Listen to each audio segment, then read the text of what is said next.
बिस्मिल्लाहिर्रहमानिर्रहीम। अस्सलाम वालेकुम व्यूवर्स। आज मैं आपके लिए लेकर आई हूँ मसाले वाली लौकी की रेसिपी, जो आपके घर वाले बहुत पसंद करेंगे और जो नहीं खाते वो भी बहुत पसंद करेंगे, बल्कि इसको बार बार बनाने की फरमाइश करेंगे। तो चलिए आइए अपनी रेसिपी स्टार्ट करते हैं। तो सबसे पहले मैंने ये आधा किलो लौकी ले ली है और इसको अच्छी तरह से धो लिया है। अब इसको छीलना शुरू करते हैं। लौकी को अच्छी तरह से छील लिया है और इसको 2 बड़े पीसेस में कर लिया है। अब इसको मज़ीद छोटे छोटे पीसेस में काट लेंगे। पूरी लौकी को छोटे छोटे से पीसेस में काट लिया है और अब इसको एक साइड पे रख देते हैं और इसका मसाला फ्राई कर लेते हैं। मसाला फ्राई करने के लिए कढ़ाई में थोड़ा सा ऑयल डाल दिया है। अब इसमें एक कटा हुआ प्याज डाल देंगे और फिर इसको लाइट ब्राउन होने तक फ्राई करेंगे। तो प्याज जो है वो थोड़े लाइट ब्राउन फ्राई हो चुके हैं। अब इसमें 2 टेबल स्पून लहसुन अदरक का पेस्ट डाल देना है और इसको भी इसमें थोड़ी देर फ्राई करना है। लहसुन अदरक को थोड़ी देर फ्राई करने के बाद इसमें 2 टमाटर काट के डाल देने हैं और फिर इसको इसमें थोड़ी देर फ्राई करना है ताकि ये थोड़े नरम हो जाएं। अब इसमें 1 टेबल स्पून लाल मिर्च पाउडर, 1 टेबल स्पून हल्दी पाउडर, 1 टेबल स्पून नमक और 1 टेबल स्पून कलौंजी का डाल देंगे। इसके बाद इसको और ज़्यादा टेस्टी और चटपटा बनाने के लिए इसमें 1 टेबल स्पून कुटी हुई लाल मिर्च का भी डाल देंगे।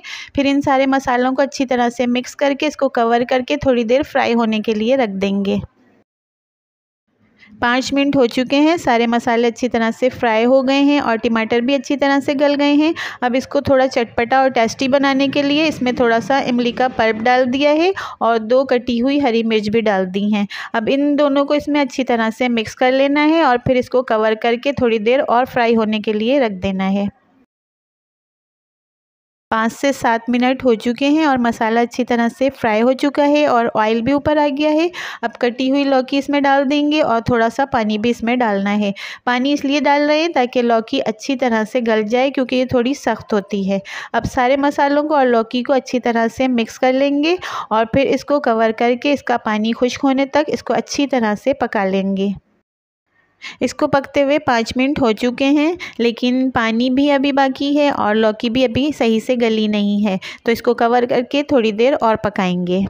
5 मिनट और पकाने के बाद अब लौकी अच्छी तरह से गल गई है और पानी भी खुश हो गया है। अब इसमें 2 टेबल स्पून कुटा हुआ धनिया, 1 टेबल स्पून कुटी हुई सौंफ और 1 टेबल स्पून कुटा हुआ ज़ीरा डाल देंगे और इन सब मसालों को अच्छी तरह से मिक्स कर लेंगे और फिर इसको कवर करके इसको फ्राई होने के लिए रख देंगे। 2 से 3 मिनट इसको फ्राई करने के बाद अब इसमें हाफ़ टेबल स्पून गरम मसाला डाल देंगे और फिर इसको अच्छी तरह से मिक्स करके और कवर करके इसको थोड़ी देर और फ्राई करेंगे। 2 से 3 मिनट और फ्राई करने के बाद अब चटपटी मसालेदार लौकी बिल्कुल रेडी हो चुकी है। अब इसको डिश आउट कर लेते हैं। आप लोग इसको अपने घर पे ज़रूर ट्राई करिएगा। मेरी वीडियोस पसंद आए तो मेरी वीडियोस को फ्रेंड्स के साथ शेयर करना और मेरे चैनल को सब्सक्राइब करना मत भूलिएगा।